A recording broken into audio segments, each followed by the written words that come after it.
O noticiário apresenta que a nossa inflação brasileira está muito baixa, que está bem controlada. Mas aí a gente escuta imposto aqui, imposto ali e simplesmente a gente vê as coisas ficando caras e, ao contrário do que parece que a gente gasta o dinheiro, na verdade a gente não tem para gastar porque nós estamos efetivamente sem dinheiro. Essa é a atual situação econômica e financeira do nosso país. Eu sou o Rafael, seja bem-vindo ao meu canal. Você já teve essa sensação? Tudo parece que está mais caro. Os preços dos combustíveis subindo, o preço da cesta básica se elevando também. Tudo que está acontecendo parece que motiva o aumento do preço generalizado, ou seja, motiva o aumento da inflação, mas daí no noticiário a gente vê que a inflação está baixa, está controlada. Será que isso está certo? Vem comigo que eu vou explicar para você o que é que está acontecendo na nossa economia atual. Já te convido a deixar o seu like, se inscrever no nosso canal e deixar aqui o seu comentário, o que você está achando desse momento que o nosso país está passando,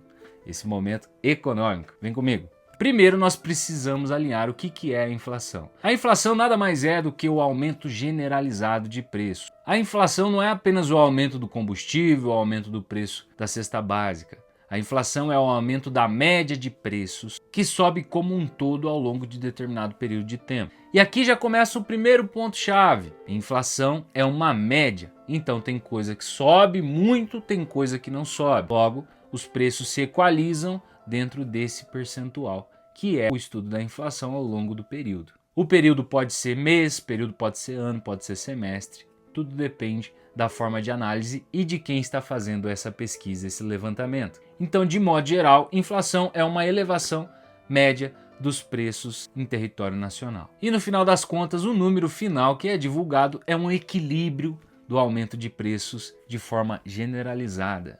E já deixa seu like aí para a continuação do bloco 2. Se a inflação está controlada, por que você sente que tudo que você consome está vendo tudo ficando mais caro? Tá vendo os preços dos combustíveis subindo e da comida que você come tudo mais caro. Por quê? O que acontece? Se você está sentindo a inflação, é porque você consome coisas muito específicas, como por exemplo, combustível, energia elétrica, alimentação.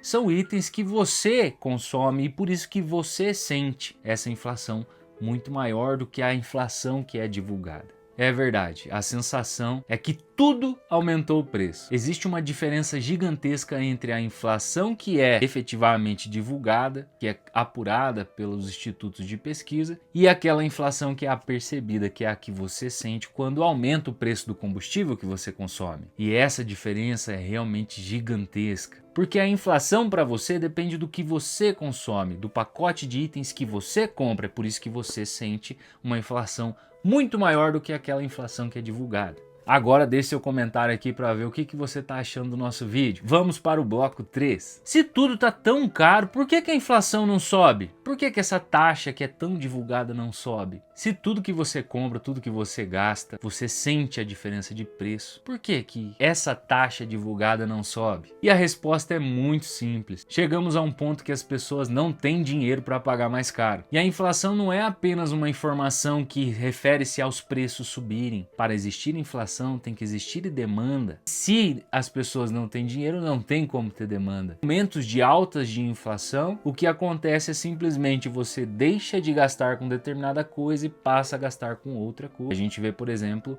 uma redução no consumo de bebida alcoólica no nosso país, apesar dos pesares.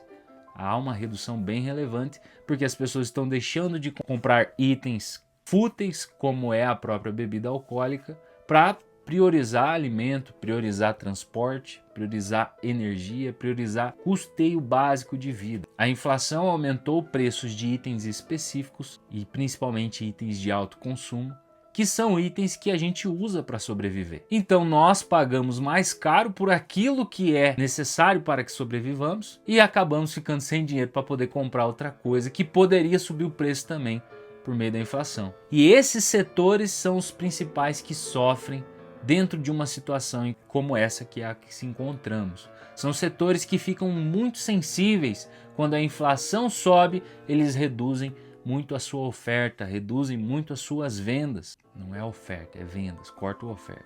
Como, por exemplo, uma loja de presentes igual a loja que a gente tinha aberta. Você presenteia a quem você quer quando você tem condições de comprar o presente, quando você tem dinheiro no seu bolso. Em momentos de inflação, pessoas específicas têm dinheiro no bolso, que são pessoas que arrecadam com base em alto volume de consumo, coisas que são necessárias, que são fundamentais para serem consumidas, e por isso essas pessoas têm recurso. Estes são os mercados que continuam de pé, que são os mercados que nós vemos os empresários se dando muito bem. Agora, aqueles mercados que são mais suscetíveis à inflação são mercados que sentem muita dificuldade, como por exemplo o mercado de vestuário, como em muitas situações o mercado de construção civil, que não é o momento agora, o mercado de construção civil está muito bem. São setores que são sensíveis à inflação, que acaba perdendo espaço, e aqueles setores que efetivamente entregam aquilo que a sociedade precisa, acabam ganhando espaço. Então simplesmente, se está todo mundo endividado, sem nenhuma renda sobrando, com crédito caro, as pessoas deixam de consumir, e nós estamos vivendo um momento muito sensível em relação ao crédito no nosso país. Afinal, para controlar a inflação, está sendo necessário aumentar muito a taxa de juros.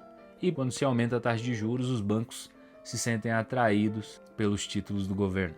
E aí nós entramos no bloco 4. Deixa seu like aí, se inscreve no canal, que é isso que vai movimentar o nosso investimento aqui. Justamente quando os juros estão mais altos, o crédito fica mais caro, parcelar se torna mais difícil e investir fica muito mais atrativo do que gastar. E isso reduz ainda mais o consumo. Se há menos consumo, há um menor aumento de preços, e isso mantém a inflação controlada. O problema disso é que a economia desacelera, e por isso nós vemos as pessoas sem dinheiro, sem consumir e com uma inflação aparentemente controlada. Importante. E o preço da gasolina está subindo, do diesel, do álcool? Do álcool? Pois é, o preço do etanol está subindo porque ele é influenciado pelos outros combustíveis. E o aumento do custo do petróleo, até a gente sabe que está tendo uma guerra que está interferindo bastante nisso, tende a puxar o preço dos combustíveis, o preço da logística, o preço até mesmo dos alimentos para cima. Contudo, ainda assim, se o consumo estiver fraco, a inflação acaba sendo despercebida. Afinal, o impacto gerado pelo consumo reduzido é irrelevante em relação àquilo que efetivamente acontece para determinadas pessoas que consomem determinados produtos. Então, resumindo, a inflação baixa não é porque está tudo barato. É porque as pessoas não têm dinheiro para gastar, porque elas priorizam aquilo que é essencial. E nós sabemos que a renda brasileira é limitada para a grande maioria das pessoas, dado a referência salarial que nós temos. Logo, a movimentação e circulação da moeda, devido inclusive à alta dos juros, provoca essa inflação supostamente controlada. E nós estamos vivendo um momento que aparentemente os preços estão se elevando, mas a redução no consumo acaba provocando um controle desses preços, devido a principalmente a taxa de juros que está alta. Afinal, a renda não consegue acompanhar esse aumento generalizado dos preços, o que, em tese, não provoca inflação. Se não tem dinheiro, não há inflação. A redução da circulação de moeda na economia, devido à alta dos juros, provoca controle da inflação. Mas agora eu quero saber de você. Você acha que seu dinheiro reduziu? Você acha que seu dinheiro está rendendo menos do que antes? Comenta aqui embaixo, porque essa sensação ela vale muito mais do que os números que são divulgados. E se esse vídeo te ajudou a entender melhor esse momento que a gente está passando, deixa seu like, se inscreve no canal e já acompanha que nessa série aqui a gente vai estar falando de economia de um jeito que faz sentido na vida real.